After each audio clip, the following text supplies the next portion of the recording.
Equality versus equity. Equality means every child gets a pair of shoes. Equity means every child gets a pair of shoes that fit.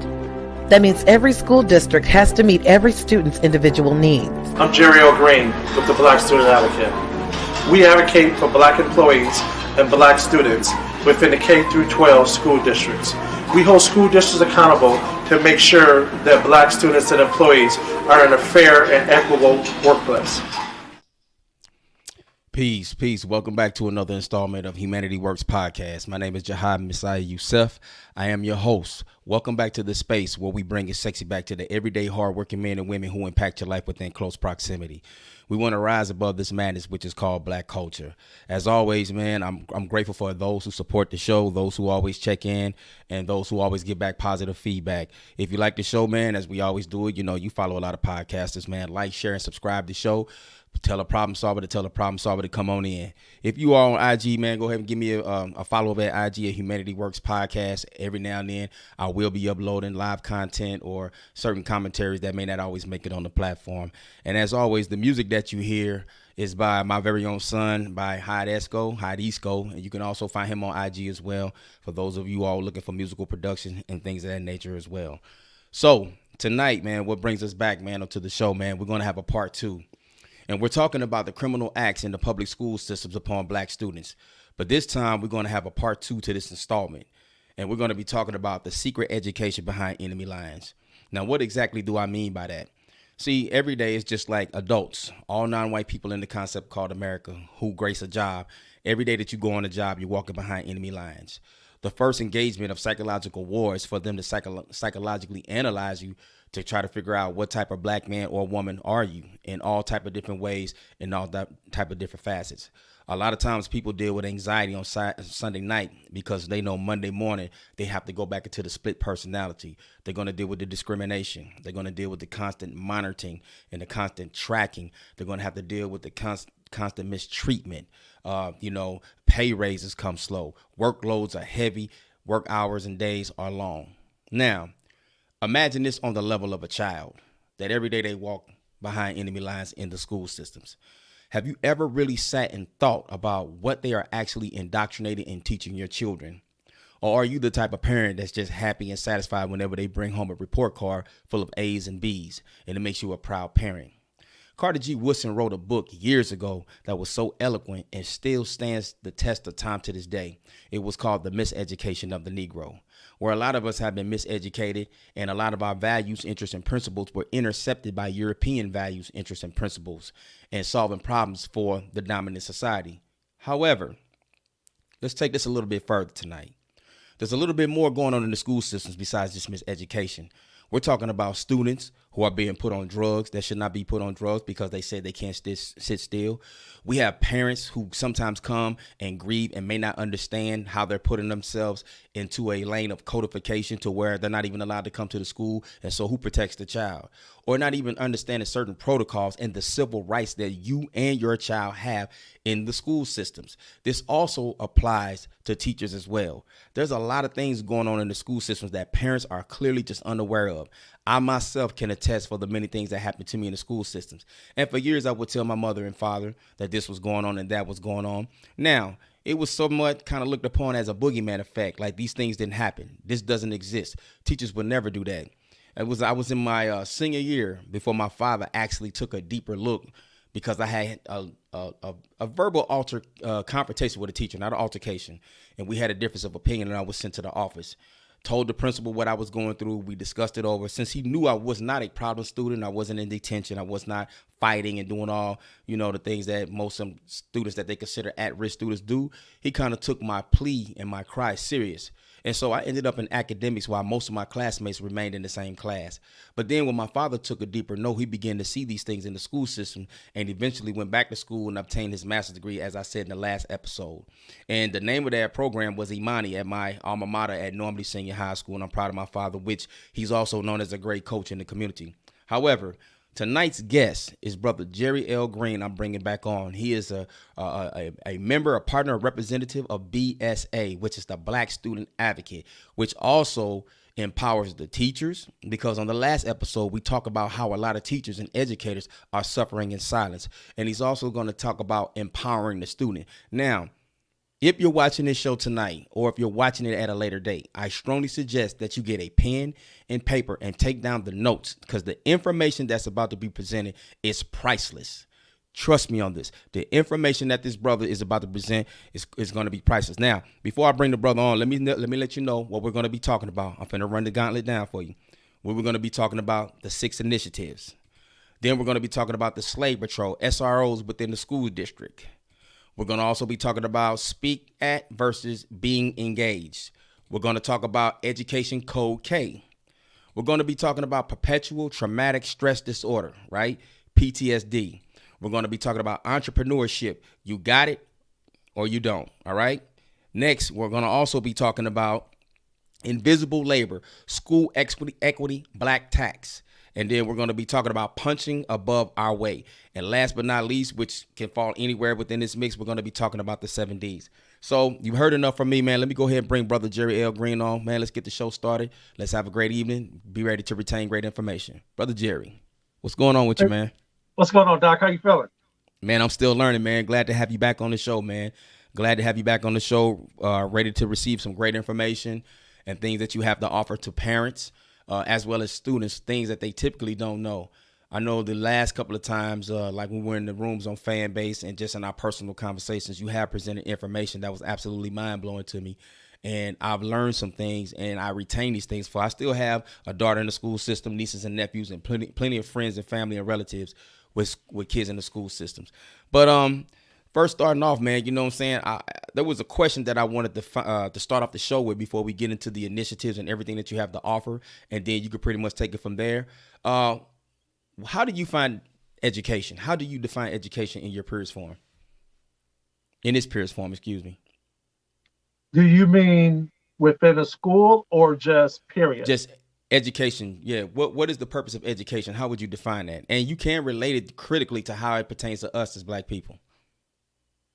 Okay, let me start with this. Let me give a baseline. Mm-hmm. That we are not our own worst enemy as Black folks. White supremacy is. So the education system dealing with K-12 is a system which platform is white supremacy to make us feel or think we're inferior. And anytime Black folks know the rules, the policies, and the boundaries, we've been able to excel, sports or intellectually. It's only when you continue to move the goal and put barriers in front of us that we can't reach our goals. And when I say that, when our Black students enter into these schools, they have to navigate the landmines, which are these teachers and other staff members, before they learn. They're being bullied and everything else that they're dealing with before they even sit down in a chair. So sure, Becky's going to do a little better than if I got to navigate and adults are playing adult games on me and I'm a child. Clearly understood. That's a good breakdown. So the purpose of the BSA, give us a little history on BSA. When was BSA founded? The founders, why did BSA come into an existence? What is the purpose of BSA? What is the mission?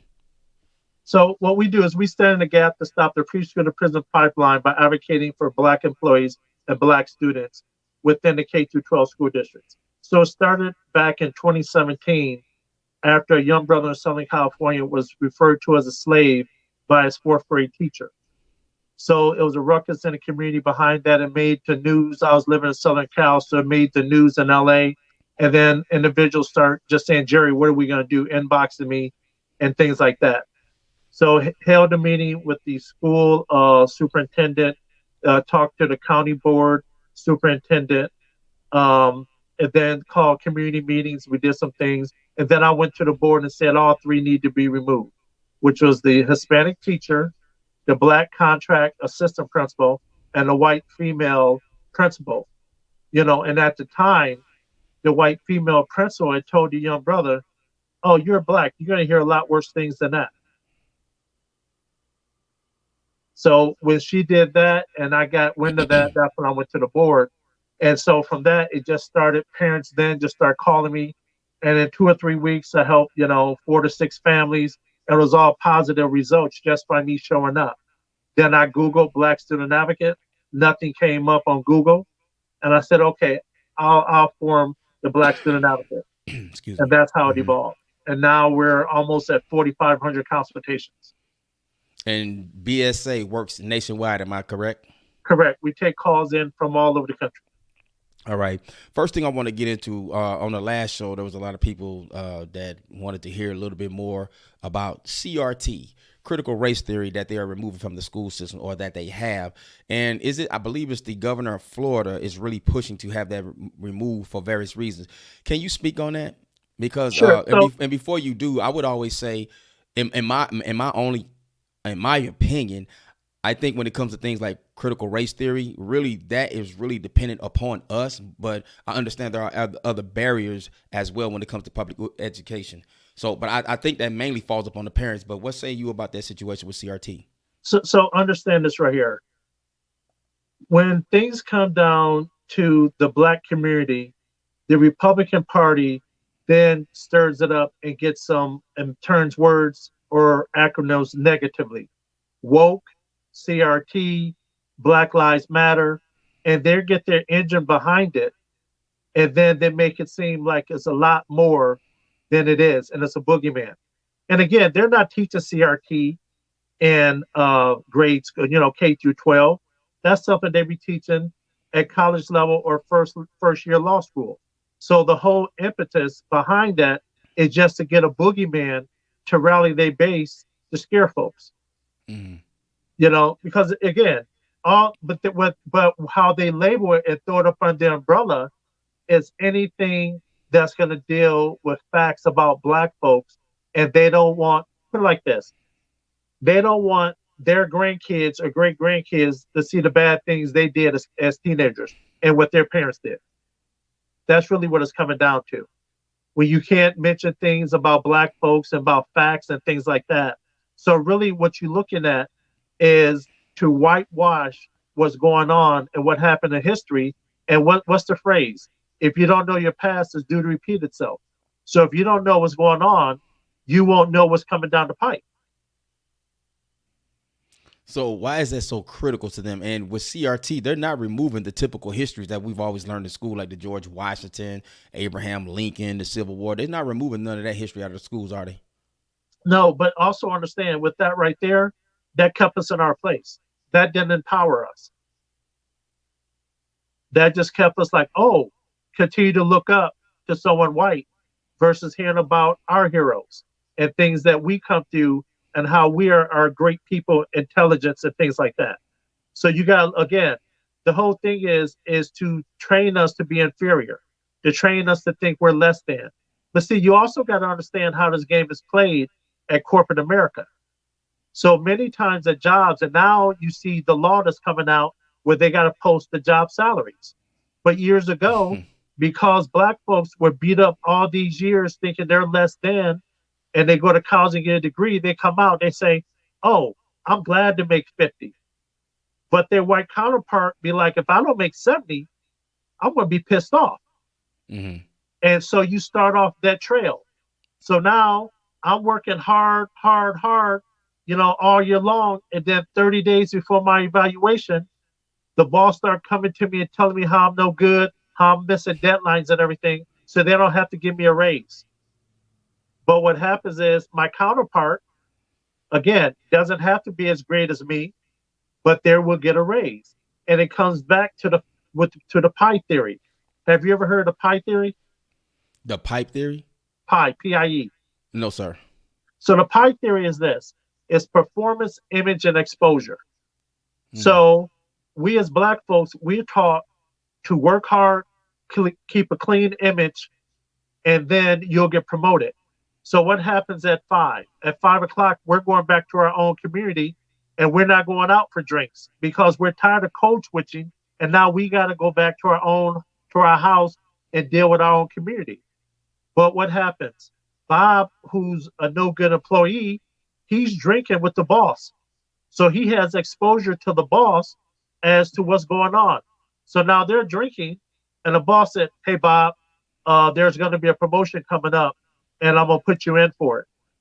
Even though his work ethic and his image is not as good as Jerry's, but the boss has access to him, and he feels comfortable with Bob. So he's going to put Bob into the position and will keep Jerry where he is because Jerry's a hard worker. Mm. So now Bob is going to get rewarded off Jerry's efforts. And we see this time and time again in corporate America. And that's the pie theory. Performance, Image, exposure. and energy. Exposure. I've never heard of that before. And so, man, that's really heavy. So, as far as corporate America, and I just had this conversation today with a good friend of mine. In corporate America, there is a reason why we don't see a lot of masculine, alpha, heterosexual Black men in corporate America. What is the reason for that? We know they don't. We know they're not there in numbers, if they even exist at all. But why is that? I mean, so you got to understand this right here. Then you got to talk about being a triple threat. And a triple threat is if you got common sense, book sense, and also you got street sense. So that's many times Black individuals have that. But people in corporate America can have book sense and common sense, but not street sense. Mm-hmm. And that's how we're able to code switch. So when we go in and now we're able to relate the situation as, oh, this just this hustle that I saw somebody run in the street. Oh, I got this. I know how this works. So that's why you don't see, because we're able to recognize the game.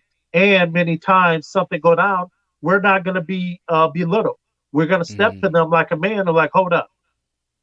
And so understand, so that's why we're a threat as Black men, is because we're going to hold them accountable and, again, not going to be belittled. Indeed. All right, man. Moving along, man. Let's get into the 6 initiatives. Let's talk about the 6 initiatives. We talked about this on the show, but this time we're going to detail it and we're going to run it down the line so people can clearly see what the 6 initiatives are, as well as everything else that you have codified and outlined. Okay. So explain. Okay. Go ahead. Yeah, I was just saying, if you could break down the 6 initiatives and explain the critical nature of them. Okay, so reduce, deter bullying. And what that is to let students know, to be empowered as to, you don't have to be bullied, and give them knowledge of self, meaning that because you train them and let them know they come from kings and queens and things like that, then they know their reference point. And now you can't say something bad about me. I don't have to buy into the system. I have to come in here and do what I need to do, but I'm still going to be strong in my own right. So with that, we are also working on a program called 1,000 Black Men Read. And what that's going to be is 1,000 Black men reading. And the concept is if a sister is tired, she's pregnant, she can sit down and listen and let a Black man read to her and her fetus. So now they can start seeing and hearing a strong Black male presence, even while the baby's in the womb. I did that with my youngest child, man. I used to read to her mother's stomach and play certain type of music and stuff like that. I think I'm almost sure it worked. Yeah. So yeah. So going into the 2nd initiative, what's the second one? Second one is educate parents on their basic rights. And what that is, so right now we're coordinating a national training with the Office of Civil Rights, Department of Education, to offer training for 12 months. And we're talking to 4 different regional offices. I'll wait for one more to respond, and then we can coordinate the dates. So it'll be every month, and we'll be talking about the basics of what the Office of Civil Rights job is. 2 is going to be Title VI. And Title VI means if a school is getting federal funding, they can't discriminate. So we'll help parents understand what a true discrimination case is, and then Section 504. And what that is dealing with ADA and students who have accommodations. So accommodation meaning little Jerry is deaf in my right ear, so I'm going to sit to the front right of the class so I can hear out my left ear. So that's accommodations. So it might also, accommodation might mean that little Jerry needs to leave the class early, 5 minutes, what have you, to get through the hallway because it's too much traffic will get me distracted. I won't get to class on time. Right. So it's just different accommodations you can have for a student. That's absolutely amazing. Okay, and going into initiative number 3. Number 3 is increased parent involvement. So now once we start educating parents on their rights, then now they're going to be able to stand in their square and tell districts what they can't do and how they're wrong and how they did wrong by the other students or older students. But now you're not going to do it again because now I know how things work. And sending parents and their cohorts in the front office, on code. So now today is my day, tomorrow is your day. Then we get 3 other people for the rest of the week. And now we got the district covered. And now kids know if they have a problem, they can come to the front office to one of us because we're that community. And we're putting up a force to let you know you're not going to abuse our babies while they're here at this site. Now, let's stop at number 3 for a second. The biggest thing with that initiative, and these initiatives are very effective and very progressive, how do you get the busy parent involved? Like you said earlier, with the pie theory, and a lot of times our people come back to our communities, they've been drained out mentally, they've been drained physically. How do you get a very busy parent, especially a single parent, how do you get them involved? So then if that parent is that busy, then we're going to ask, okay, Ja, what time is your lunchtime? Okay, so now Ja's on lunch from 12 to 1. Ja, you're going to be on call at that time in case something happens. Well, now I've been sitting there all day. Now I'm going to go to lunch. And when I come back, you're off lunch, and then I'm back on duty. Got it. So it doesn't have to be, we just meet people where they are. Exactly. So it doesn't necessarily require like a physical presence on the school premises, but just like basically dealing like a liaison for the student, between the student and the school, kind of sort of say. Correct. That, and the other thing could do, okay, now you have a 3-hour commute. So many people in Southern California, probably Northeast, they might have an hour to a 3-hour commute to and from work. So now what that means is if a parent have a conference with the school district, now they call that person that's commuting and just to be an extra set of ears. I see. So we can make it work. We just got to be creative how we do it. Now let's move into the 4th initiative. Let me say this right here. Yes, parent, sir. Never go to a school district to have a meeting by yourself. If you don't have someone else to go with you, then you call someone on the phone, just like I said. Awesome. Absolutely. And I hope they got their pen and pad. Moving into the 4th initiative. Yeah, and that's the stopping the pregnancy to prison pipeline. So that's going back to with the 1,000 Men Read, and also making sure the young woman is in a safe and healthy environment, because anything that happens sideways, then that baby could need services for the rest of their life while they're in school. So that's such a precious time that we just want to make sure that we're supporting the family. Absolutely. And going into the 5th initiative. And that is improving knowledge, increased financial literacy. So we're also through Jerry L. Green and also For Life Financial Insurance Services, we're an insurance broker. So now we're going to educate parents after our transaction or after we help them, we have built the trust. Now we can make sure that they have themselves set up for generational wealth. Understood. And last but not least, the 6th initiative. And again, improving perception and knowledge of self. Okay. By when we have individuals now that have the parents' ear, now we can start doing things like having game night or community events. And now it can be all about around Black trivia and things like that, around us doing things. And not only that, we also can then create the environment to have board meeting parties. So now families get together also and discuss the board meetings and what's going on within the district. Awesome. Those are some real awesome initiatives, man, and ones that I know will work, man. And it will be a beauty. It's a thing of beauty to see people actually execute all 6 at a time collectively as a community. Moving on to, let's get into the thick of the things, you know what I'm saying? Getting ready to put the rubber to the road. So the first thing we're going to move into with the new bullets that we have, the new points, speaking points you'll be talking about tonight. The first one that we're going to discuss is the slave patrol within the school district, SROs. Is that the resource officers we talking about? Yeah, so that's our school resource officers. So why did police come about? They came about to arrest runaway slaves. Mm-hmm. Okay. Overseers. So overseers. Officers. So then, because any slave who was doing what was going on within the plantation, they would look like they had good sense. But anyone who ran away and changed and was thinking outside the box or different behavior, then they were captured, right?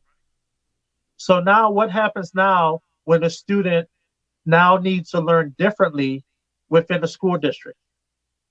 You have the SROs who come to the class and remove that student and capture that student because they're thinking differently. Wow. I never even laid eyes on it. I never even paid attention to it. So is this something? Go ahead. Well, go ahead. No, how was you able to, was that right there is very intriguing. It's very triggering as well too. So is that something that you just kind of figured out, that codification?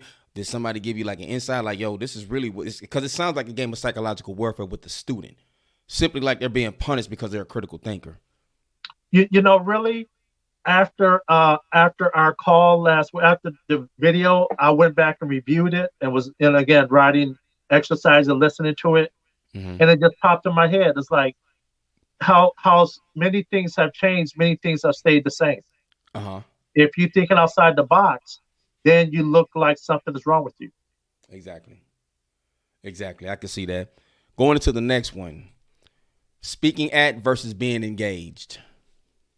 And so when La was on the show last time, she talked about when the little boy that she did tutor have ADHD, and then you asked her, how did she help him? And what did she say? She gave him a second. She gave him a chance to get himself together. We see the same thing every day with Black men with mental health issues where the police force the engagement versus stepping back and giving them a minute. So the whole thing about that is that we talk about how our kids learn rap, how they learn all the latest dance steps, because they're engaged. They're not just sitting there listening to music. They're up, moving around, and that's how they're learning. Yeah. So the school district needs to meet the student where they are. If little Jerry needs to stand in the back of the class and move around, if that's how I'm learning, then give me that option. Don't make me sit down in a chair, which is not helping me. It's only making you feel good because I'm sitting in the chair. But I'm not learning. So now I'm not learning in your class, but then you're going to punish me. That's where the video comes in and saying teachers have to meet students where they are. Students don't have to come up where teachers are. Right. I noticed in the school setting nowadays with the teaching curriculums, the way they have class set up, man, and they call it school for a reason, because school is a collective thought. School is where everybody's sharing the same thought, or as they call it, the herd thinking. So that really is dynamic, which a lot of times when it comes to the teachers and the learning degrees that they get, I'm really inquisitive to know what exactly are schooling, higher learning, institutions of higher learning who are manufacturing, putting out the new generation of teachers. What do they actually really know? Or are they kind of being schooled with just like maybe an allocated amount of knowledge, and to where they're taught how to deal with students as far as on a behavioral system?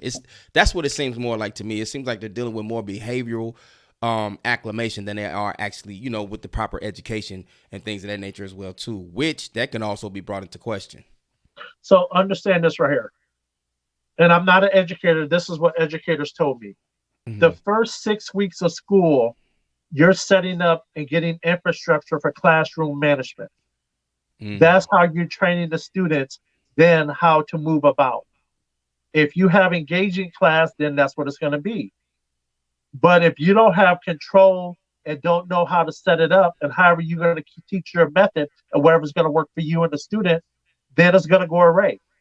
So I had a parent last week, and I get calls from parents, and where they're getting bugged all day long and getting called at their job saying, oh, little Jerry won't sit down. Little Jerry won't give me his phone. Little Jerry won't do da-da-da-da. Mm-hmm. And the parent's like, don't call me anymore. Take his phone in the beginning of class and give it to him afterward. Mm-hmm. And the thing is they don't want to upset the student. So they want their parent to be the heavy versus them managing the classroom. Wow. I've never heard that. I had a young lady, Miss Michelle Braxton. She says, hello, what do you think of the Ron Clark Academy and their teachings? I'm not familiar with the academy. Are you? Just very little, so I can't speak on it. I think that's the one that's out of Atlanta, but that's all I think. I saw a story several years ago, so I can't really speak to what they're doing, the work they're doing. Okay, Michelle, let me do a little backstory on that while we live, and I'll give you my take on it. I'm kind of unfamiliar with it. I think I've heard about the academy before, but if you have knowledge, if you have like inside, give us a little perspective on what the academy actually teaches and what the academy is for, and he could probably lend you his expert, as far as his perspective of how he would see it from his wisdom, his knowledge, and his experience in dealing with the school systems. All right, now the next one we were talking about, we're going to talk about Code K, Education Code K. And in California, Education Code K, and then it's across the country, is willful defiance. Okay. And many kids, and they were kicking out preschoolers and kindergartners for this Ed Code K. But it's so subjective, meaning that if I say, little Jerry, go sit down, he said, okay, get out. You ain't moved fast enough. Hold up. You just told me what to do, and I acknowledge what you said. So that was so subjective that several governors would go ahead and say you could kick out kids from preschool to third grade for Ed Code K. But that's how prevalent it was. One sister, she was going through the lunch line, and every day they would offer her peaches. And she would say, no, thank you. So they're going through it, lunch lady, dumping. And she's like, go through, no, thank you. No, thank you. And the lunch lady wrote her up for willful defiance, but the young girl just didn't like that type of fruit. Wow. Now, let me ask you a question. That particular story, was that a predominantly black school, or was it like what you would call diverse and mixed? Diverse and mixed. And so the student, I'm assuming she was a black student, and the cook was a white lady, correct? Well, I can't say that. But let me say this right here. Mm. You got black folks out here that's holding up white supremacy just as much as white folks. Exactly. So I'm not just going to say it was a white employee.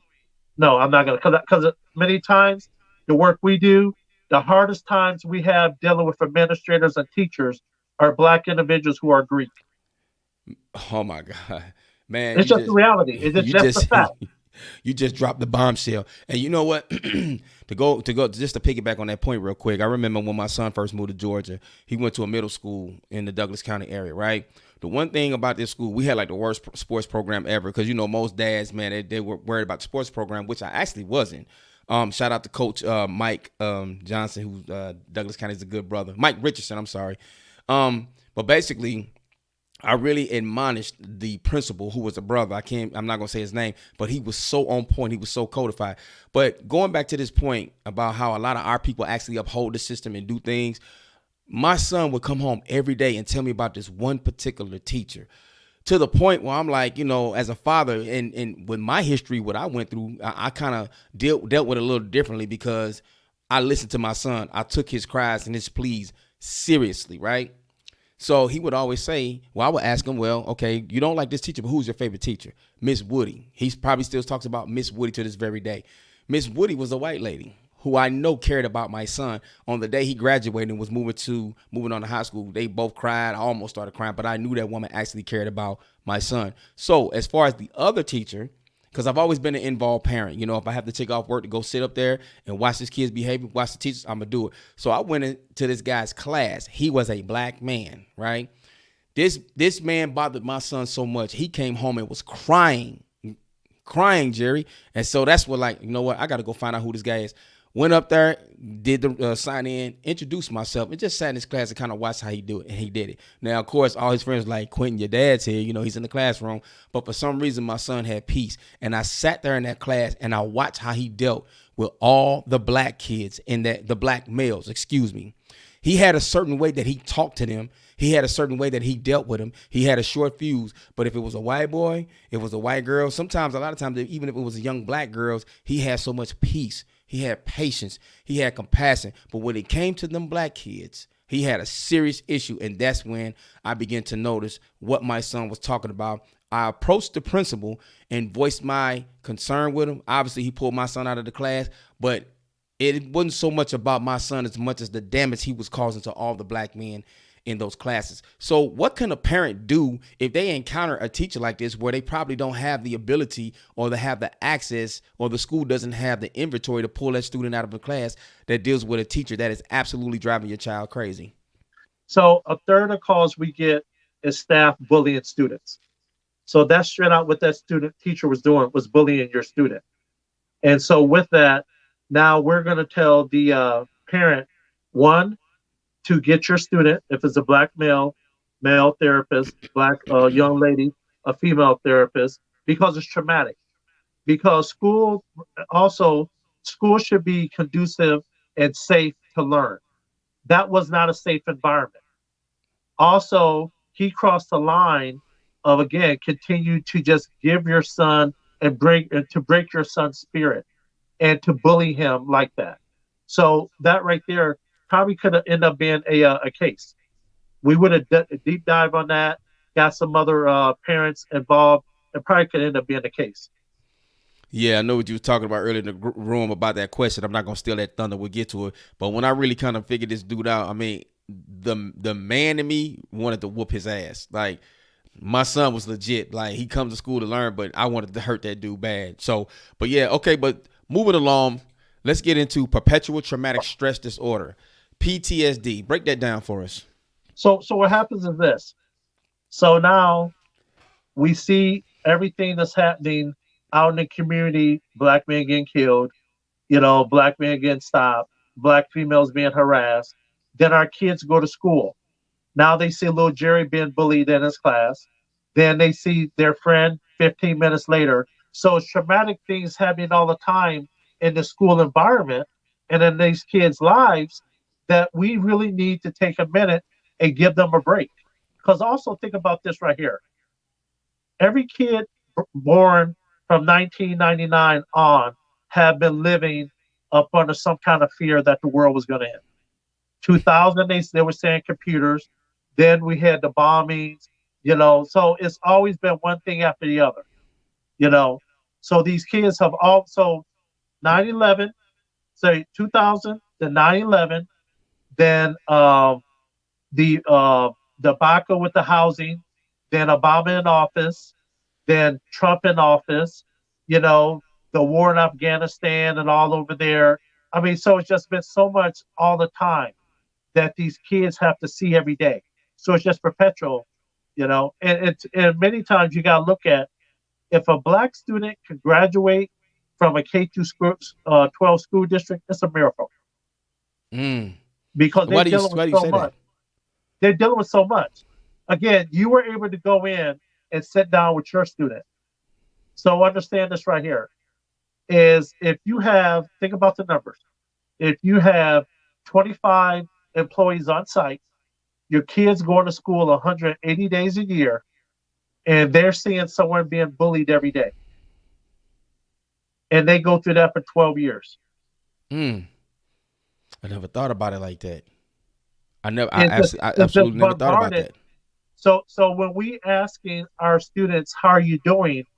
That's really a loaded question, but we need to ask that question, or give them a chance to say, tell me anything that happened in your life today that was different or traumatic to you or any of your friends, and give them a chance to talk, to get it out of them. In all your experience, in all your years of experience in dealing with students in the school systems, the teachers and the administrators, what is the most heartbreaking thing you've ever heard a student say?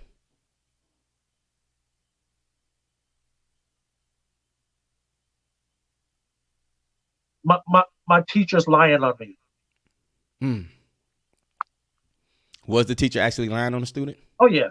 I mean, I see so just yesterday had to defend a student's position, and knowing that all the people in the room are lying, but they're on code.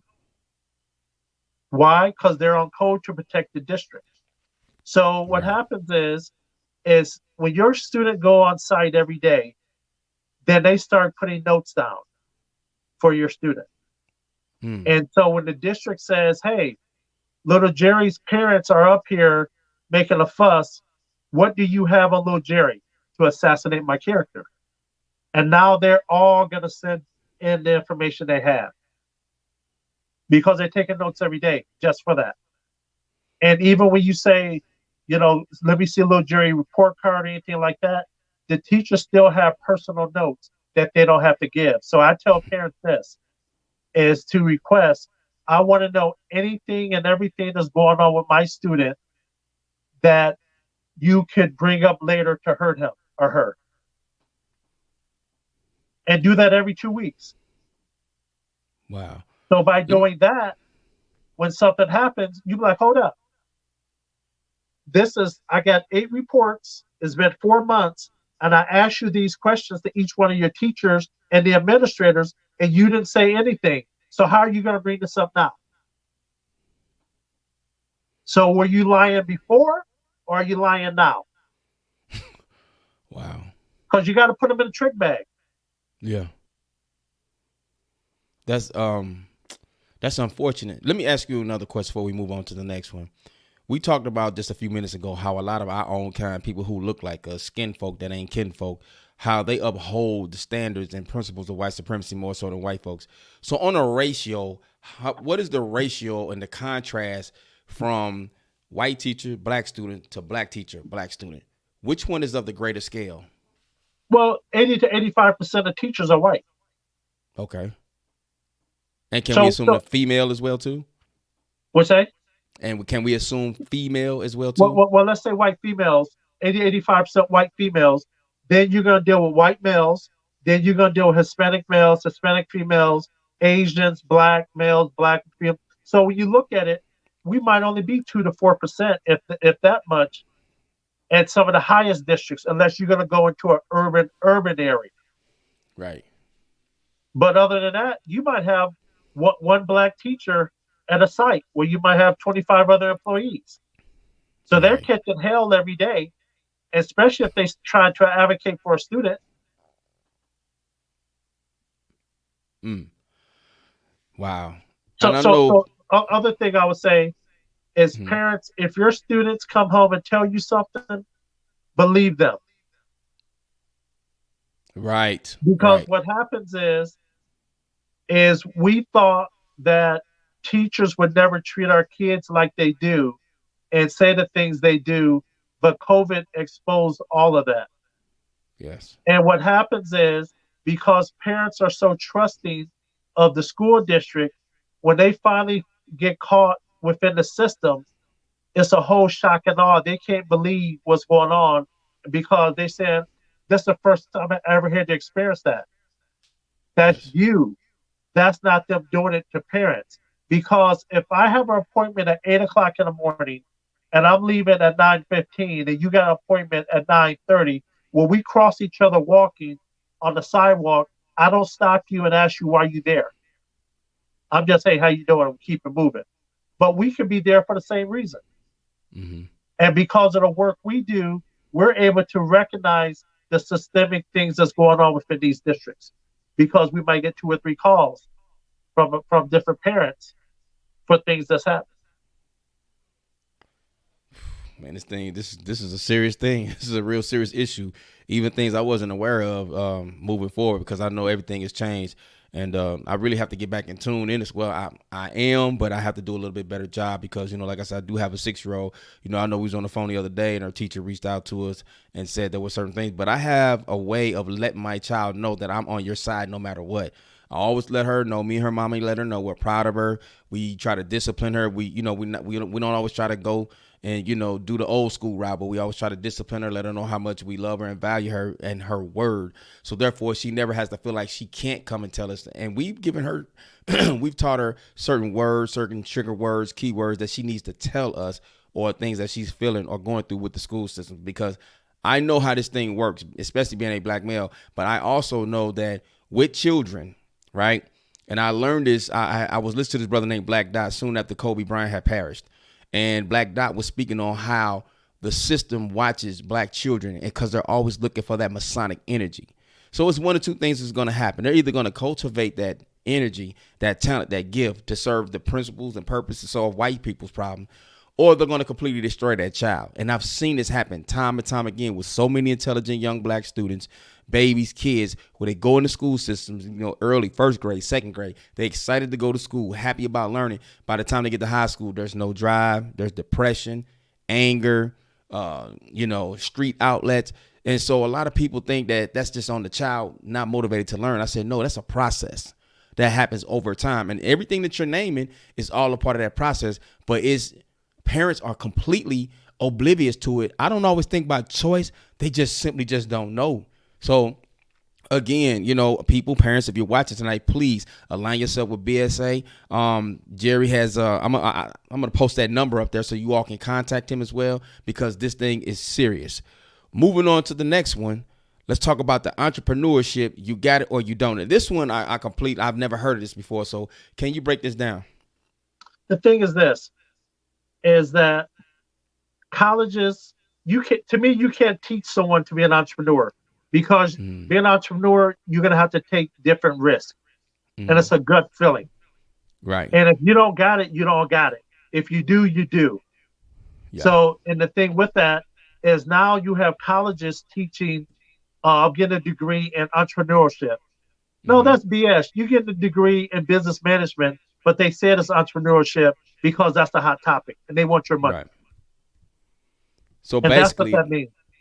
So, okay. And so how many people fall for that? Because we're moving into an age where everybody wants their child to know business. Everybody wants their child to be financially literate. So is that one of the things where it's kind of like smoke screening the parents that think that it's a positive thing when it's really not? Yeah. I mean, I know educators at UCI and also at some SEC schools say, Jerry, these students come here and act like they're learning, and we act like we teach them. Mm-hmm. So it's a game. But you also got to understand, what is the game? Is the transference of wealth, okay, from the government because of Pell Grants and everything to these universities. So when we start talking about and they start saying welfare, what do? First thing they want to do is show a sister or Hispanic woman of color with 5 to 6 kids. And they talk about welfare. But they don't talk about the tax breaks for the rich. They don't talk about the Pell Grants that go into these universities to fund these administrators. So understand this right here. There's no more students going to college than 20 years ago, but you got 3 times the amount of administrators. So the education industrial complex is strong. And that's a good hustle. Wow. Everybody's playing their part. Everybody's playing their role. Moving on to the next one. Invisible labor, school equity, black tax. Break that one down for us. Let me go back to first culture, eating, training daily. Okay. So when I say that is we see every time something happens, when a black man or someone get killed by police, they talk about they need more training. Same thing happens in school districts. They always talk about PD, personal development days for teachers. But their culture trumps the training. When things happen, because people speak and teach from who they are, then the subject matter. They teach or act from who they are, then the situation. So the culture of the school district is going to trump any training. just like the culture of law enforcement trumps any training. I never thought about it like that. That's an absolute good point. I never thought about it like that. And so, with that being said, right there, is that like one of the major impacting factors on our children's learning capabilities? Yes, because the thing is this, is like we talked about the last show, is that if I see little Reggie, I'm like, come here, boy, and I come and I grab him by the back of his head and guide him down the hallway. I'm not hurting that boy. He see I'm caring for him and that we can build a bond. But Right. someone who don't understand our culture would say, oh, I'm hurting him. So then the next day, he'll say something like, oh, Mr. Green, you got a big head. I'm like, go on, boy, go to class. But we're building rapport. Yes. Because I can see little Reggie in the barbershop on the weekend and we can clown. Right. You see what I'm saying? But Right. if you don't understand the culture, you're going to think something is wrong with it. These predominantly black school systems that had hiring teachers who don't look like us. Is that by design? I see it the same, and I ask that because I see it the same way I do the police force, right? You know, I live in a predominantly black county here in Georgia. And what I notice is, and you know, my job requires me to travel a little bit, being a truck driver, and you know, I just drive around locally. But every now and then, I might have to make like a 2 or 3 hour ride down south. And I notice, man, I will be almost 117 miles from Atlanta, metropolitan of Atlanta, and I will see a police car or SUV in the area I lived in parked at a residence deep in the country. So, is this by design? And I have to charge a lot of our own people because at one point or another, I actually applied to become a part of law enforcement in a particular area where it's predominantly us, right? Went through hell and high water, went through the physical training, and I'm not to get too far apart, went to the physical training, and out of all these black candidates, they have a white gatekeeper there to run it. He's there to psychoanalyze every individual who came to that PT training that morning to take the test. They didn't even have nobody, a brother, and the brothers that were there were completely oblivious. Young lady that the officer called me and explained, she asked me why didn't I proceed with the application. Everything checked out. I passed all my physical exams. Actually, I did better than all the young candidates in the class, and I was 47 at the time. And I explained to her what the situation was, and she was completely oblivious. Said, no, she didn't call me crazy. She was like, I can't believe that about this man. I work with this man. We work together, blah, blah, blah. But I'm like, he's sitting right there in plain sight and you can't see it. So is it the same dynamic with the school systems where they're hiring these teachers and they don't have the values of people who look like them, let alone been around them or raised around them or interacted with them? Is that by design? And how does that happen in an area of predominantly black school teachers and principals? How does that happen? So you look at this right here. So what happens is real many times because of the tests and things like that, they weed out people who might even want to get into education through while going to college. The other thing is people hire people they like, they know, and they trust. So I'm going to hire someone who looks like me. And so you have that, but not only that, you have the nepotism. And the nepotism is saying little Rutherford is not qualified, but Uncle Ricky says, pull my nephew in because he's a captain on the department. Got you. So he pulls them in. And when I say this is going to blow some people's mind. Is what did 9/11 show us about New York Fire or New York Police Department?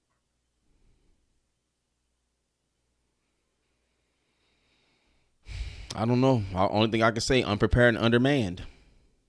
The nepotism. When you say, oh, I lost 4 cousins from the same firehouse, how does that happen? How do you have 4 family members who get on the department when you might have 50,000 people they're going against? You know what I mean? Mm-hmm. So it's some people who's pulling people through, even though they should never be in law enforcement or fire or teaching. Right. But they pull people through. Yes. And what happens is they don't have a problem helping out people. As black folks, when we get in position, We scared to use our leverage to say, "Oh, I don't want to look like this favoritism." Yeah. The hell with that. Yes, yes, yes. Yes, we do have a lot of our people that think like that. We really do. You know. And that's sad and that's very unfortunate, man.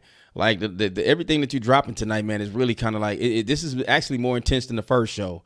Yeah. Because we're heading levels with this, man, and you're actually breaking it down scientifically. And I hope people watching this show, I hope y'all really pay attention and understand the priceless information that you are receiving. So therefore, you and your child can deal with the school systems adequately enough and be on a codified front together with your child, which is something that I've always said. You want to go further and get deep into the invisible labor, the Yeah. school Yeah. equity black tax? Yeah. So the school labor is this right here. Because you're a black teacher, you're a black counselor, you're a black principal. Now, anytime a white person can't deal with a black student, they're going to send them to you. So now you teach English, but you can't teach your class because white teachers are sending black students to you because you're black. Mm. So now you're working harder. You got to teach your class, still meet the objective. Plus, you got to still try to help these black babies because white teachers don't want to try to help or they can't. So with student overload with most of our brothers and sisters who are in the school system, because I talked to quite a few tenured teachers, and they all have the same story, you know, especially those who at one point were really advocate of students, but they always talk about the workload, the students, the plethora of students they're giving more and more every year. And it just drives like the essence of them wanting to teach to where they pretty much are forming curriculums to where it's pretty much something like, hey, this is it, do this, you pass, you get the grade. Do you see that happening with a lot of educators, man, who first started out with the pure essence of wanting to educate, but now just don't have the drive? Well, it's like this right here. It's like a creek flowing into a river or a lake. Mm. It gets swallowed up, and now you can't even see the little creek anymore. Right. So people come in with good intentions, but they start getting trained by other teachers with bad habits. Like, why are you doing that? You don't need to do that. Yeah. And what I say, culture eats training every day. Mm. Culture eats training every Eats day. training every day. Wow. I never looked at it like that. And that makes complete sense to me the way you put it in that context. Never really thought about it like that. Wow. So with the invisible labor school equity tax, which is something that's very triggering as well, as far as the way that you put it, and you would figure, man, with that dynamic at work, but obviously, man, there's something, like you said, there's a culture that's pretty much taken away. And, you know, these teachers, man, you know, they're human. They have emotions. They got outside lives. So that's to be considered. But just to, you know, because I can recall going to school that we had good teachers and bad teachers, but the bad teachers were of a minimum in my day. We pretty much had teachers that cared about us, kind of like how you were saying, you know, joking in the hallway, just, you know, shooting the game or whatever. And when we got in trouble. Let me ask you this question. Mm-hmm. Did you ever see any of your teachers on the weekend? No. Every blue moon, maybe at the grocery store, but no. But if you saw them in the grocery store, they still lived in the community. Now you have these white teachers who jettison in or ride in and parachute out.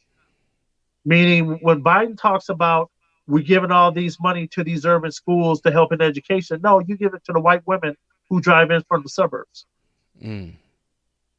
Because 80 to 85% of teachers are white women. Mm.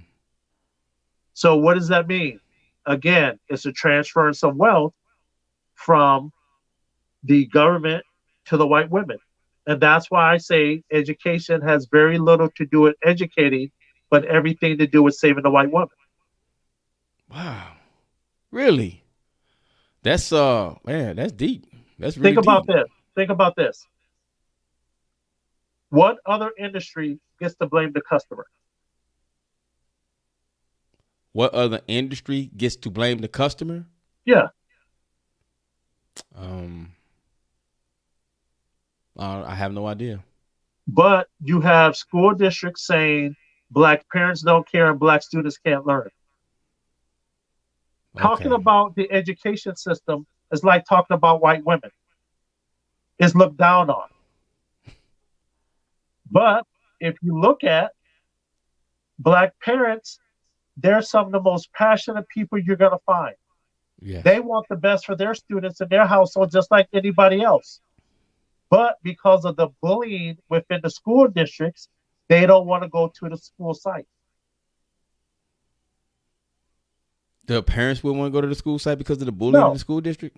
because understand, the biggest bullies in most neighborhoods are the school districts. Okay, I see what Because, you're saying. I see the context because you're putting it in. you see what I'm saying? Yes. So now, why would I want to go there when I go there? Because understand, when you go to a school district, you're playing in their sandbox, which means Yeah. they're running the meetings and they're running everything.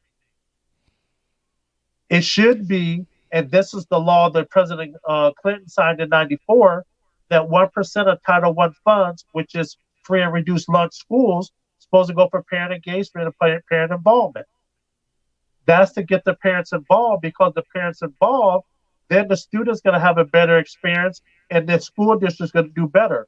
But the districts want to keep the power and do what they want to do, how they want to do it. So they got to say things to keep the parent and the district separated. Or else we'll deal with a situation like we talked about today in the room, where you said there are civil codes Yes, for yes, parents. civility codes. Civility codes. Civility code. Can you speak on that real briefly before I go on to the next one? Because Okay. So now little Jerry comes home and say, "Mama, I've been being bullied and they ain't doing nothing." So now my mother goes to the school and she cussed the principal out. So now she cussed the principal out. Principal like, you know something? Miss Green had me scared.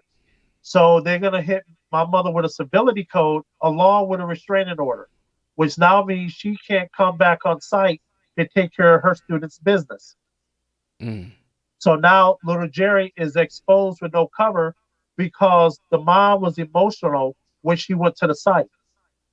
And this actually happened in Palm Springs, where I took an Asian student back to school night because the Asian mother had a restraining order. Wow. How long do those civility codes last? What's the duration of them? Well, it all depends. You know, they might say 6 months, a year. It just all depends what the school district thinks and how they propose it. You know, you're like, oh my God, I was so scared. But everyone deserves the right to work in an environment that's safe. But just because we're animated and we're holding districts accountable, then they'll either do a stability code, or within 2 or 3 days, you're going to get a knock at the door from CPS. And they said, oh, I heard little Jerry's being mistreated. And CPS do their investigation, 2 weeks to 4 weeks, have no findings, but it's just the stress of the household because the school district is upset and they retaliated because you're holding them accountable. Right. And I've seen that nationwide. And what's the way to counter that? I mean, that's pretty much like you said, the parents being bullied, but what's the way to counter that? Is it pretty much just going through BSA? Yeah, through us. And now at that point, we're going to reach out to the director, because I had to do this in Washington State, had to reach out to the director of CPS and tell him, you know, this BS, you know, this is nonsense, you know. But at that point, we're pressing harder against the school district because we know they did it. Right. But that's the way they retaliate. But let me tell you this right here. So one of my colleagues, so they retaliate that way. But one of my colleagues had a young sister that she advocated for, whereas a white female, she was 10, she got slapped by the teacher. Right? Yeah. So if a district see you as a parent yank your son or hit your son, they're mandated reporters. No one in this district called the police or CPS on this teacher. And the teacher just pretty much went without repercussion. Well, no, because my colleague, she was pressing up on her, and I know she had went and filed a police report. But it's just the point to whereas they're going to do what they want to do till you hold them accountable, but then you got to be ready for the fight. Completely. I get you completely. Before we go into the next one, man, ladies and gentlemen, like on the last show, we had Mrs. Lai. She is a homeschool instructor, and she also has her own tutoring service and company. Very passionate homeschool, very intelligent, bright young lady. She's going to be joining us tonight. She finally just got here. I'm going to go ahead and bring her on in. Miss La, how you doing? Miss La, how you doing? What's that, Allah? Sorry, you guys. Sorry. Duty called. I'm like, No, oh no, no, Lord, no, no. I gotta go. You being a mother. Hey, you know something? That's your first job, your first responsibility. So you do it right. Listen, I Yes. appreciate you guys. I missed it. I said, oh, I know they talking about some good stuff. Man, Jerry been hitting it tonight, man. Tonight, man. I mean, like, yo, really tonight. And we're just talking about the initiatives and everything. You know, these points, these speaker points that he had, they are very powerful, insightful, and this show is really something for people that really need to archive and pay attention to because, you know, I've never heard this information before. We didn't have in my time. We didn't really have organizations and student advocacy groups. So people need to really be appreciative of BSA. And I got the number scrolling up there for everybody's watching. If you want to contact and get more information, please reach out to Brother Jerry L. Green. Also, like I said, just joining us is Miss La. So, Miss La, since you're coming in, because we're going to get back on these points in a second, Okay. just to bring you abreast and bring you up to speed, just kind of tell people about the benefits of homeschooling, why you got into homeschooling, and what's the future of homeschooling, and, you know, what'll make a parent say, why homeschooling? I think homeschooling is like the new wave, especially since COVID. A lot of parents are more aware of the benefits. Their grades, increase. They were Mm-hmm. more focused and Mm-hmm. a little bit more disciplined because they had a different background or setup at home. For me, my major goal was to make sure that my son didn't become a number as a young black child in public Mm-hmm. school, which they wanted him to become. Mm-hmm. Reason I say that really quickly is because I needed to get him evaluated for speech, and when I got him evaluated for speech, in the report they put all kind of fabricated, stories about him, how he was just gazing out the window as if he was unattentive to the lesson, as if trying to paint a picture that he had like an attention problem or he couldn't pay attention, and that was far from the case. Seth actually was already reading before he got into that program. He had already knew like half of the states of the United States map. He was writing in cursive by the time he got there, like at least his name and alphabet. So Mm-hmm. I, seeing the report and reading the report for myself, I could not allow myself to bring my son into the public school system, knowing that that was just a little bit. Imagine if he's there every single day, and he did need speech, so he would have been in what they wanted to put him in an inclusion class. And Jerry, you know what inclusion classes are. They're It's a class setting where there are students who have developmentally delayed issues, um, behavioral issues, probably speech, because my son, he, just didn't want to talk. He could, but he just didn't want to. Um, I think parents are going to see such a wave because even now the curriculum is changing. They don't want to keep Black history in certain classes. They don't want to Mm-hmm. integrate Black history in certain classes. They want to take so many things out. And parents are getting tired of it. And once they really realize what kind of uh, uh, employees they're hiring for these teaching positions, then they'll really understand how grave it is for them to really take a great look and a good focus um, to how they educate their students.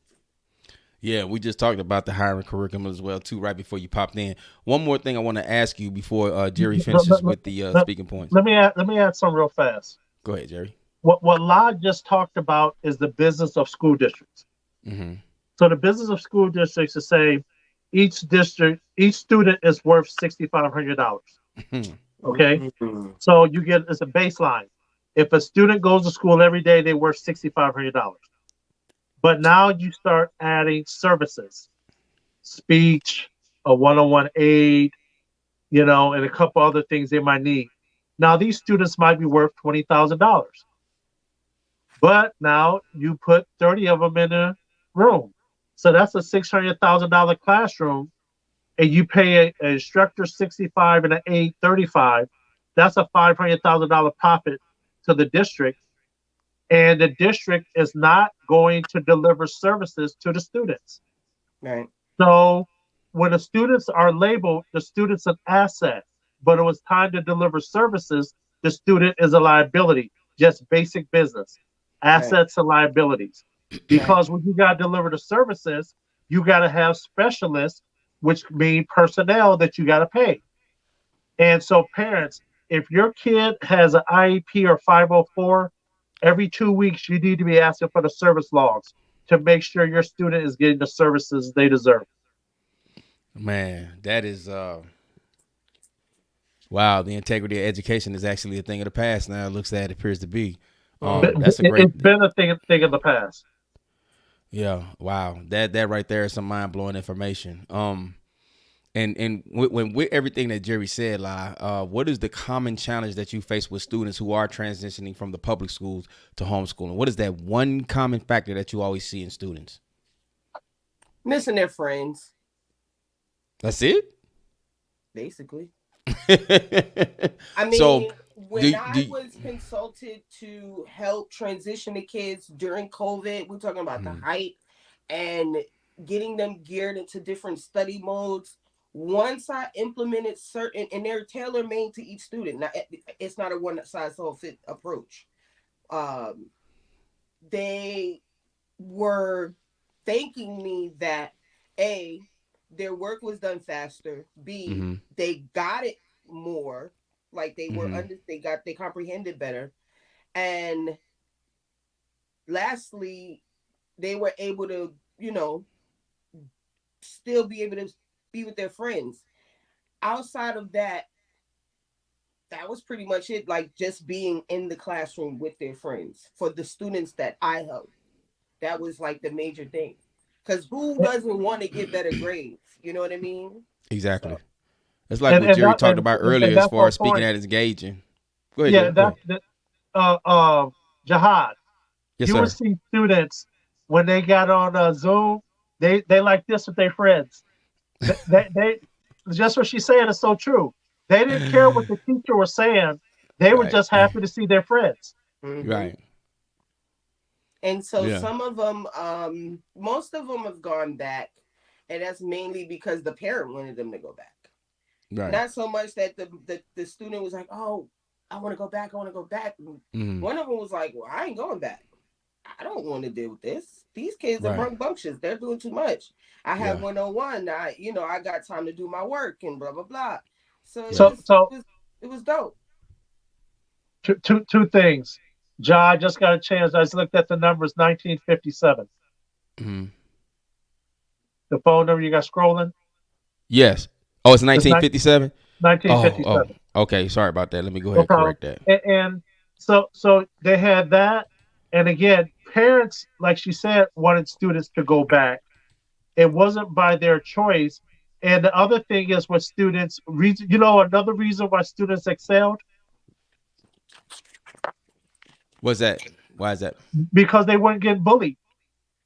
Exactly. Wow. They didn't have to navigate through the educators. Indeed. That's a big thing, man. I ain't gonna even hold you, Jerry. When I first heard about the bullying thing and I heard about this campaign, I thought it was complete bullshit. You know what I mean? I don't recall being bullied going to school because in our day and time we were taught to fight.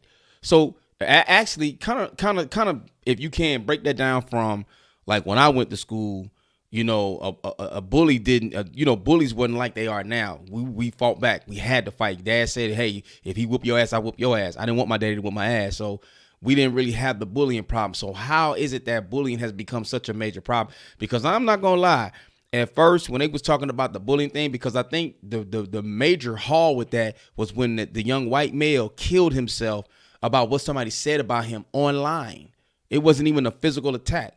So the bullying thing, why is this such a dominant factor now where it's affecting the students to where is it that students don't want to defend themselves? Is it like a psychological space where they don't have security to go learn?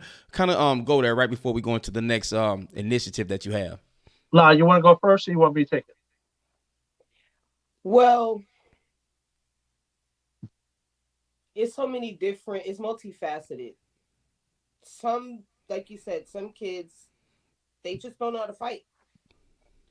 They don't know how to defend themselves. They weren't taught that it was okay to defend themselves. Most times, kids are more apprehensive about fighting in school because they know they're gonna get suspended or they're gonna get in trouble. So they want to be the lesser of the aggressor, the aggressors.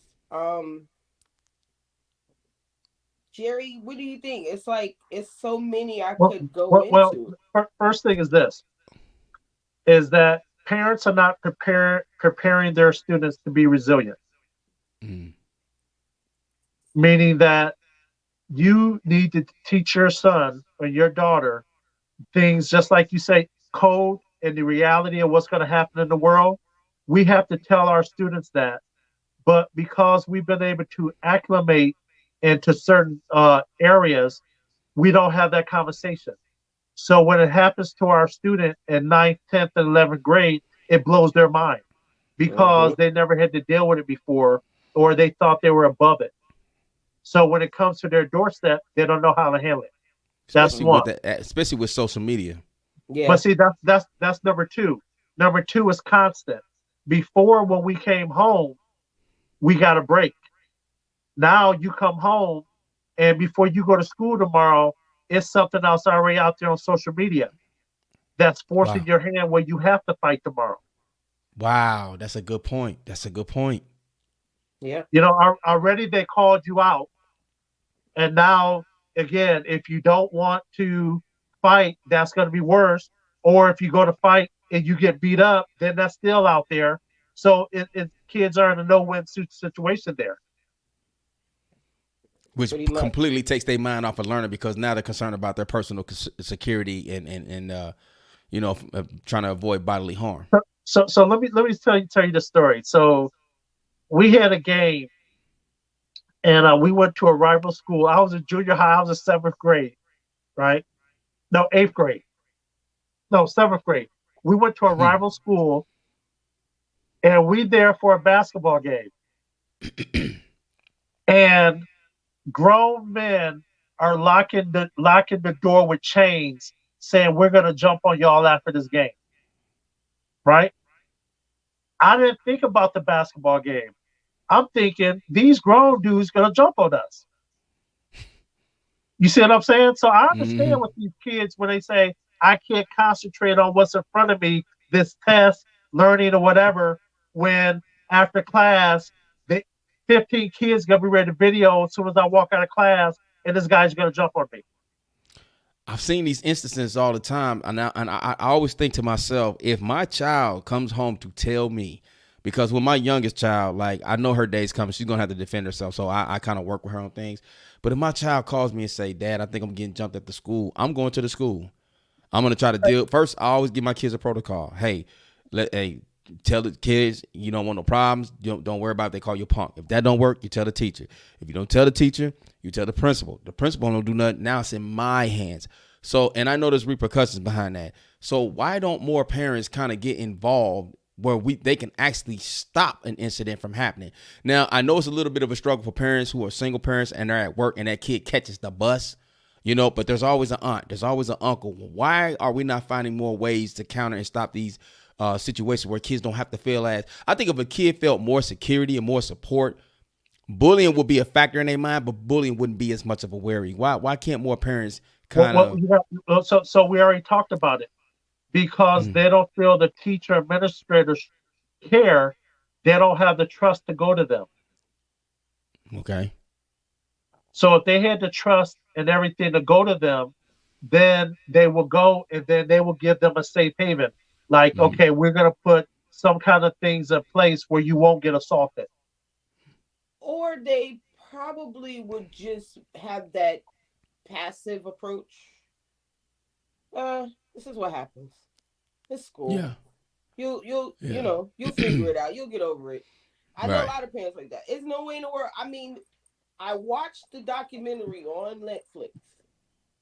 Something about bullying. I think the title is bullying something. But the kid committed suicide. Mhm. What do you mean? The kid came to school, came home telling you this is what's going on. It's more convenient for you to keep this kid here instead of getting up 45 minutes more or whatever the case may be and driving them to another school or even homeschooling them for that matter. As parents, like me, I had to make major sacrifices. Major. He's an investment in this world, this kid.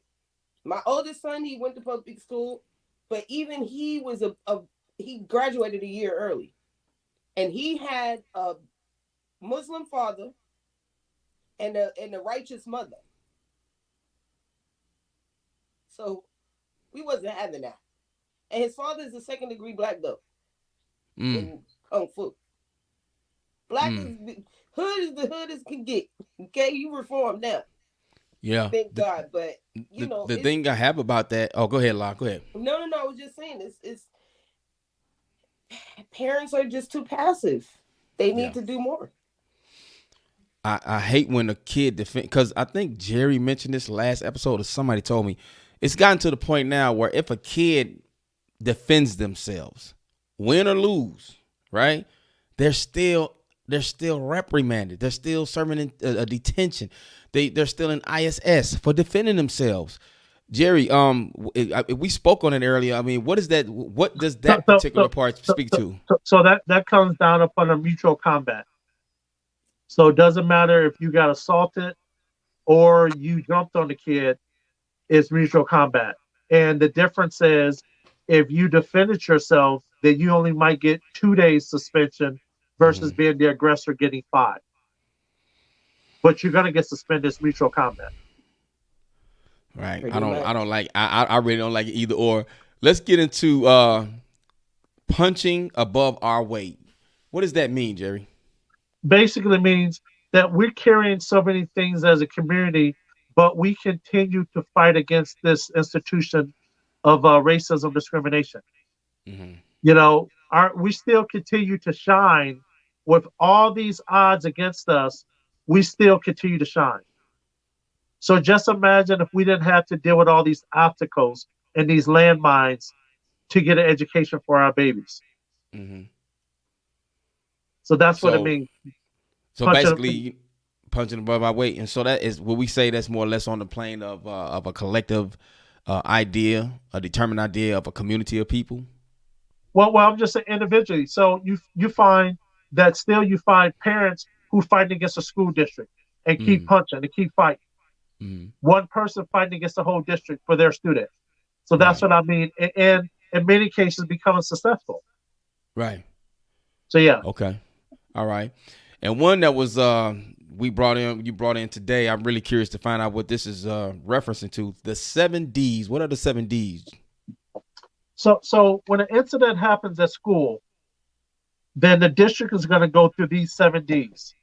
The first thing they're going to act is dumbfounded and act amazed that you questioned them about the incident. Then they're going to deny. They're going to investigate and say the action didn't happen.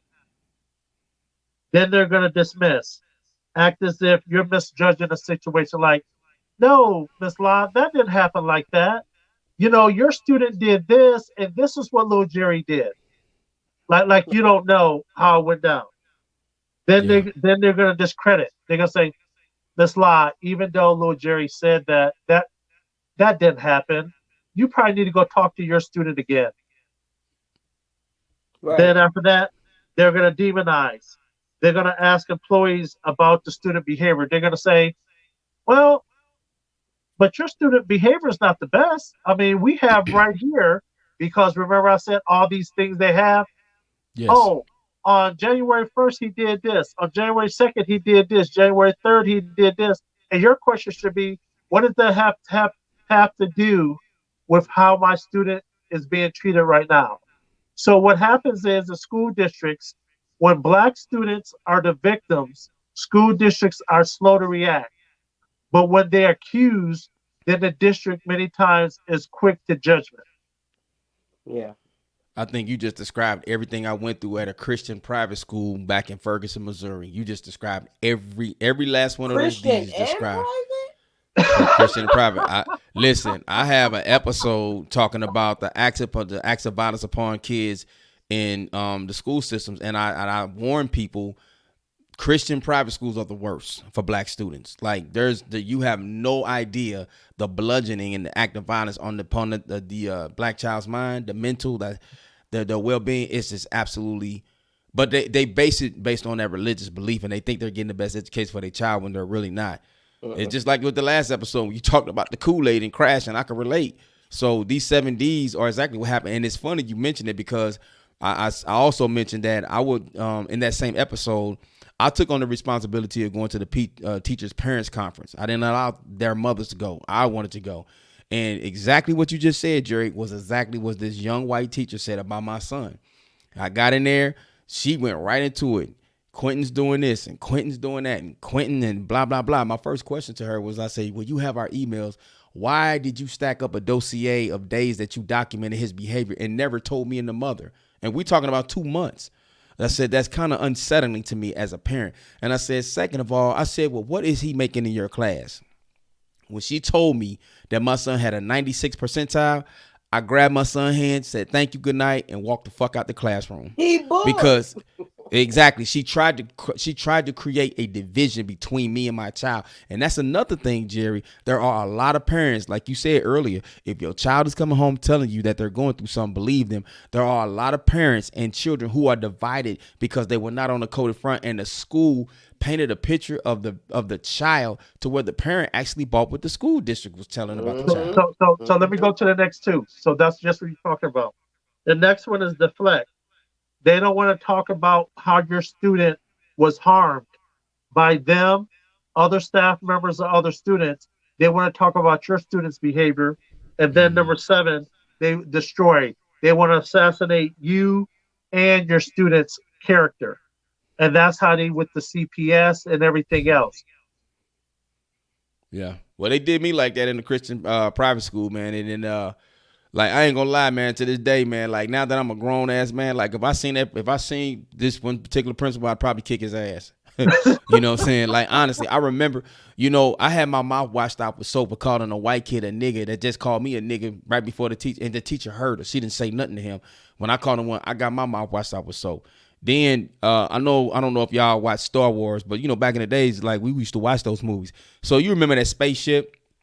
The character Han Solo used to fly with Luke Skywalker. It was called the Millennium Falcon, right?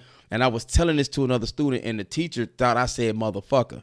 And he clearly knew that I did not say that. My parents didn't play that, and I got in trouble. And I'm telling you, man, it was like the private Christian school was really that kind of put me on the path to really becoming keen with white supremacy, racism, the codification of white folks. So as a kid, and kind of going back to like the bullying thing, how kids can't concentrate on education because of bullying, I couldn't concentrate on education because I wanted to hurt somebody. I really wanted to kill those white folks. I really did. And so at going on to high school, I just had a temper. And it was all stemming from everything that I had went through in the Christian private schools. And I had been pleading these things for years, but it just kind of fell up on deaf ears because, when you go around your family, they be like, oh, that's little Junebug. We know you just badass. And we know you at the school making them white folks go crazy. But really, Junebug had a point. Like, yo, I'm going through some serious stuff at school. You need to come check this out. But I just had a Christian private school moment. I'm gonna be okay though. I'm gonna be okay. Well, I still want to kick his ass, bro. I'm gonna call his name. He probably ain't even alive no more, man. Go to his gravesite and have a talk, man. Like, bro, do you remember? But yeah, man, that was real. That was real. So yeah, do you have like certain specific codifications that you have? Like Jerry has initiatives. What are some of your initiatives when it comes to homeschooling? As far as what do you tell your students? What are your expectations of them coming into a homeschool setting?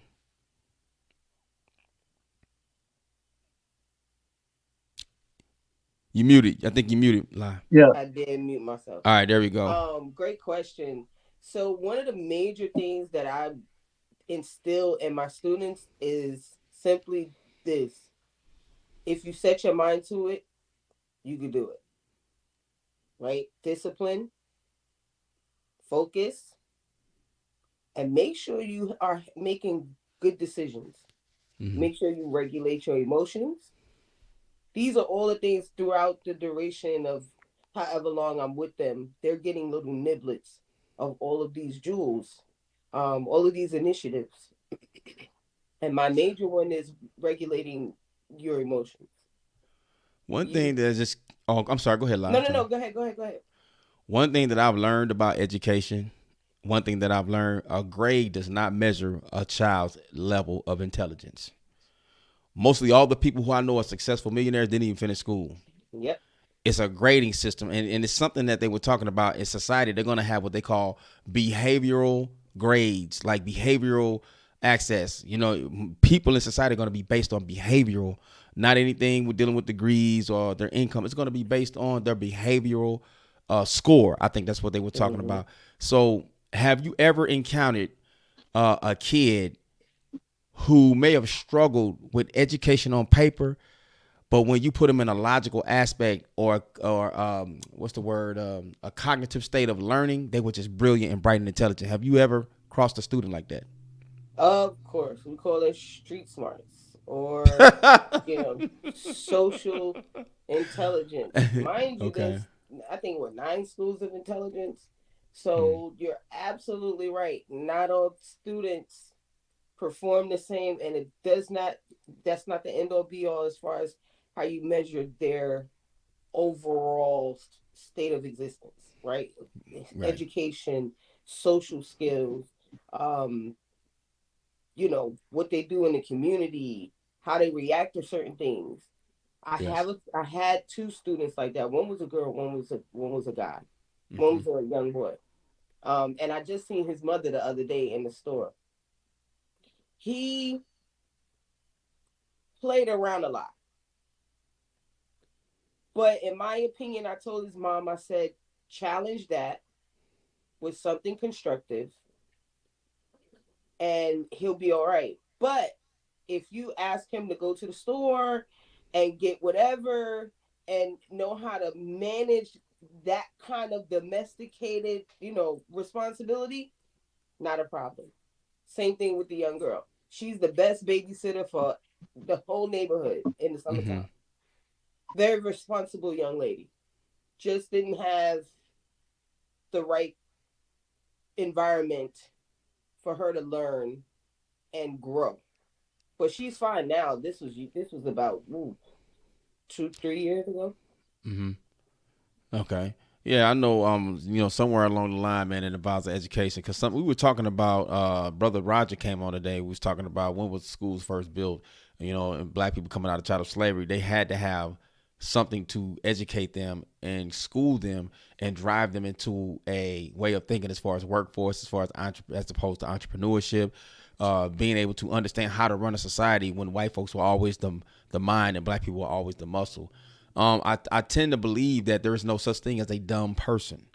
I just think that people are intelligent in their own right, whatever, they come pre-coded with. Just like how you could take one kid, he may have to read a book as far as how to deconstruct and put a TV back together, as opposed to this one baby, they might just be able to look at that TV and it's just something about them that where they have this innate intelligence, this finite wisdom in them to where they don't need a book and they can do it just off of clear vision and mind creation to put that TV back together. So we live in a society where people kind of handle people based on their level of education, their level of intelligence. When 9 times out of 10, they might be strong in areas where they might compensate in human compassion, like you say, the young girl with responsibilities, people who may put together a business. Most people who I know and run successful businesses never went to school to do it.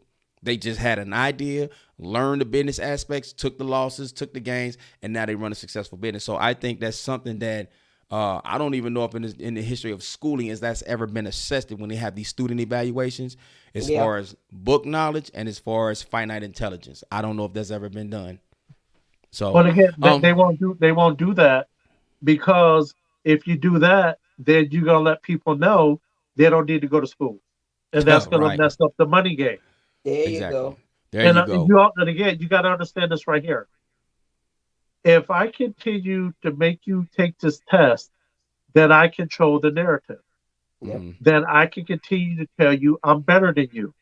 Yeah. But you're only better than me because you've been trained up in this environment. But Yes. if I take you to another environment, you're not there. Yeah. And when I ask young brothers, sisters, I say, how do you like geometry. And they say, well, I don't. I said, you play football, baseball, soccer, or basketball? They say, yeah. I said, that's all that is angles. When you Mm-hmm. shoot the ball in basketball, how it hits the rim or where it bounces is geometry. Yes. If you're playing football and you playing defensive, a cornerback, defensive end, and a person run around the other end and you're on the 20, are you going to go to your own 30 or are you going to go to their own 40? Right. You Right. Makes a know, lot they're of like, oh, sense. and I said, that's all it is. But we have to make it interesting to our students to get engaged. Mm. Indeed. Well, Bring it home. that's one of the reasons why I think when I do tutor my students or when even when I'm having I just was today finishing up PEMDAS. Y'all remember PEMDAS, right? I We Please don't. say, excuse my dear Aunt Sally. Mm-mm. what I is That it? don't What, recall. what is it? it's the order of operations in math. You got to do in the parentheses first, and then Oh it's no, I don't called remember all PEMDAS. that. No, Is it algebra? so yes, it is somewhat. And I mean that's what we learned when I was a kid, and then I know I ain't got y'all by that much, less, but um, that I had to get animated with my son in order for him to get it. Mhm. When we were talking about homophones and onomatopoeias, I had to get animated and slap my hands together because slap is an onomatopoeia. It's the word that's spelled like what it sounds like. Bam, slap, crunch, crash, certain things like that. To go back really quickly, there's a musical intelligence, bodily and kinesthetic, so that's body smart, interpersonal, so that's people smart, verbal linguistic, that's word smart, logical mathematical, that's logic smart, naturalistic, that's nature smart, intrapersonal, that's self smart, and visual spatial, that's picture smart. Oh, we lost Jerry. Let me see. I guess he'll come back. The lie. I never heard of that before. Yeah, That's the first. You know yeah. that This that is is the first. I mean, this is something that we had to learn in human development, and it was intriguing to me because I'm like, oh, okay, so that's what's up. Hmm. Because I'm really sharp in this, and I'm really good at this. Interpersonal, people, smart, social environments. I eat those up. And that was something. And that was something that y'all learned in school. Well, in college, I learned it Okay. in college. Yeah, All right. there you That's are, that. Jerry. Yeah. Like, oh my goodness, what happened to the brother? Right. I had a call come in and I pushed to the voicemail, but I couldn't hear y'all, so I had to go out and come back in. The Oh light, yeah, the man. light was shining, and then it just went away. I know. I have to put mine on do not disturb because I be telling my dad like that I'm finna go on. He'll call anyway. So yeah. Oh, Let me yeah. talk I to the forgot. people. Right. I'll be like, Dad, I'm gonna call you back. Okay, man. But hey, man, let me ask you. That's Dad. I'm gonna call you right back. Rooster. So yeah, man. So bring it in home, man. And this one is very this is very how can I say it? This is a near and dear one, man. In my opinion, is the three conversations we must have with our boys. One, the police. Two, when you have white administrators, and three, when you have Hispanic administrators. Jerry. Yeah, so what happens is this is we know the conversation we have with black boys is when you get pulled over the steps, tend to, you don't make no sudden movements and things like that.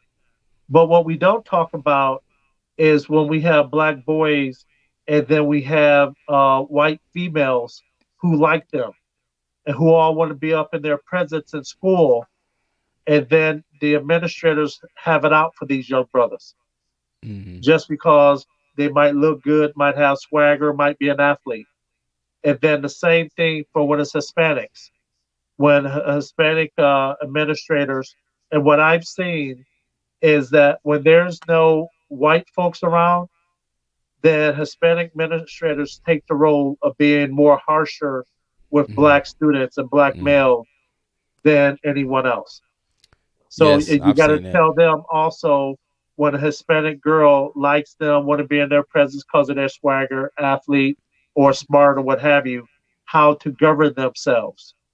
Because when one thing happens, it's really blown out of proportion, Hmm. and it's just ridiculous. I have a question that popped up by Miss Abraxon. She wanted to. So my 12-year-old son makes all A's in every class and struggles in social studies.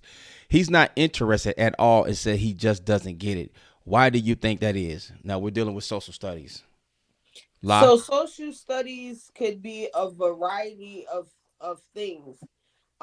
It kind of like depends. It's boring. He's introducing. They should be introducing what is this, 12, so he should be 6th grade, 7th grade. um they should be talking about politics now. If that is the case, give him visuals like other books. Have him watch C-SPAN so he can understand the concept of government. Make sure that he understands the branches of government and what they do, and break down each one of them. And make sure you get into the fact that each branch has the checks and balances of each other, so they can't one can't do something and the others can't say anything, and blow the whistle. It really all depends on the educator as well, though. Who's teaching him? Go to the school, ask them to show you the syllabus and what he's learning, and try to get ahead of the curve. Amazon is your best friend. Visuals are your best friend. YouTube is your best friend. Mm-hmm. Um, all of these things, they have type in worksheets. You could do K5. You could do IXL. You could do New Path worksheets. You could do uh, it's so many of them. I'm drawing a blank right now. I think I said K2, K12 reader. Type in little keywords, dealing with social studies, um, dealing with government, dealing with uh the history of our country. That should help. Yeah. That should And help. and just to add my 2 cents, since we are talking social studies too, what it could be is that whatever he's learning, because social studies, he may not be learning anything valuable about himself. That's a He may not fact. even see himself in the scheme of things and the stuff that he's learning in school. He's learning about people that don't look like him, cultures that have nothing to pertain to him, or anything that he can't relate to. So that could be an issue. I'm not saying that it is, but it could be, because I know school. I always say early education is a mass weapon of destruction upon the black mind. Jerry. I was going to say the same thing. He's not engaged. I would also say go to the basics. Google or go to YouTube for Schoolhouse Rock or I'm Only a Bill. It's just the Up on basics. Capitol Hill. They, I mean, that got us through.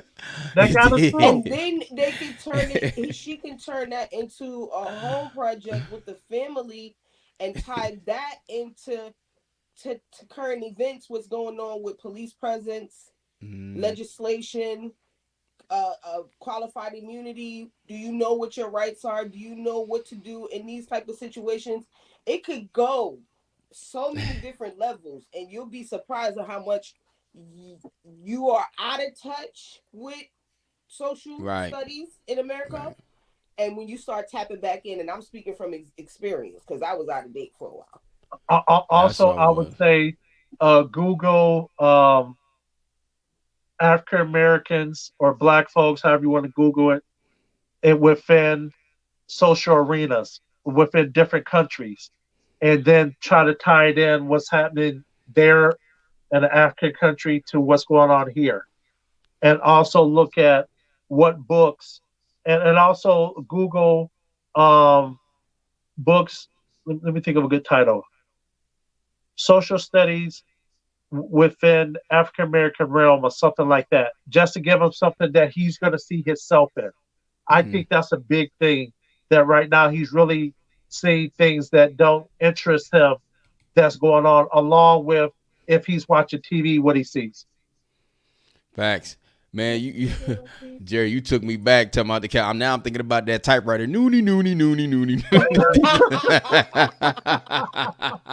It got us through. It got us It through. did. Oh boy, that man, I'm telling you, man, I'm sorry, man. I might be a little partial, but I think like if you a '70s baby, you grew up in a good time. I had a good The childhood best. in the '70s, y'all. The best. I was late Straight 70s. up. I was 78. But Yeah. I was still in that, you know. Yeah. Yeah. Whew. Without a doubt, man. And I'm gonna tell another thing too, man. There's a documentary Bill Cosby made years ago. And it's so powerful. It's called History, Lost, Stolen, or Astray. It's a documentary, and it aired on CBS on primetime TV. There's a scene in there where there was this black teacher. His name was John something. I can't remember his name, but the way he was educating those children, you know what? I'm gonna find that link and I'm gonna send it to you all. But it's like phenomenal. Like if black teachers educated in that form, in that sense, I'm gonna send it to you. It's so dope. But he had a documentary years ago, and to think that CBS allowed this to air is beyond me. But you know, Bill Cosby was a genius in his own time and knew how to get things done. But it's called Stolen History, Lost or Astray. And it was a documentary with Bill Cosby. But other than that, man, we're going to get ready to shut the show down. I'm going to give my guests, man, their parting words, man, and we're going to get ready to get it on up out of here. Hey, it shouldn't have been no excuse. LeBron broke the record the other night. So I don't, you know what I'm saying? Hey, it should have been more engagement, but you know I know how y'all is. But, you know, sometimes these numbers are funny, man. It'll show you like so many people watching, but it'd be like a whole bunch more. But what are some of your parting words before we get out of here you want to tell the people? I simply want to say thank you, Jihad, for Thank such you. an awesome opportunity.